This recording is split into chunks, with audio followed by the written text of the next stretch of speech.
కర్తవ్య దీక్షతో కార్యాలను ఎలా సాధించుకోవాలో తెలిసిన నేర్పరితనం, విమర్శనాస్త్రాలను తిప్పికొట్టగల వాక్చాతుర్యం, తను పోరాడి తెచ్చిన తెలంగాణను బంగారు తెలంగాణగా తీర్చిదిద్దాలన్న ఆశయం, అప్పులు తెచ్చే నీచ సంప్రదాయాలకు నీళ్లుదిలి పెట్టుబడులు మనమే పెట్టే స్థాయికి ఎదగాలన్న సత్సంకల్పంతో, త్రికరణ శుద్ధితో, పరోపకార బుద్ధితో, అడుగడుగున్న ఆత్మవిశ్వాసంతో ముందడుగేస్తున్న డైనమిక్ సీఎం కేసీఆర్.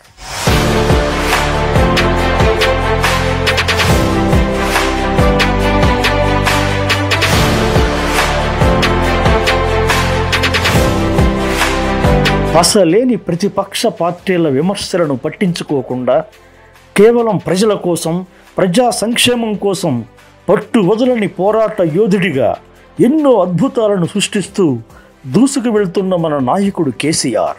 దేశ చరిత్రలో సామూహికంగా చేసిన పోరాటాలు అనేకం ఉండొచ్చు, కానీ ఆయనొక్కడే పట్టుబట్టి ప్రాణాలు అడ్డుపెట్టి కొనసాగింపు లేని ఒంటరి పోరాటంతో ప్రత్యేక రాష్ట్రాన్ని సాధించి చరిత్రను తిరగరాసిన అభినవ రాజకీయ దురంధరుడు కేసీఆర్. ప్రస్తుత తెలంగాణ ముఖ్యమంత్రి కేసీఆర్ భవిష్యత్తులో కాబోయే భారతదేశ ప్రధానమంత్రిని ఘంటాపదంగా బల్లగుద్ది మరీ చెప్తుంది మన డిటీవీ.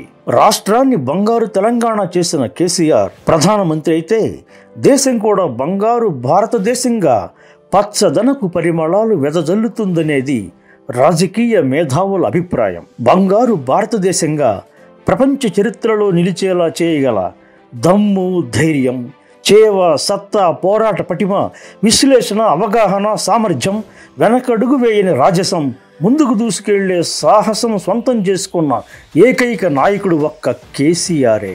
ఇది డిటీవీ ఘంటాపదంగా చెప్తున్న నగ్న సత్యం. కాబోయే భారతదేశ ప్రధాని శ్రీ కల్వకుంట్ల చంద్రశేఖరరావు గారికి జన్మదిన శుభాకాంక్షలు అందజేస్తుంది DTV. Thank you sir. Chairman desk.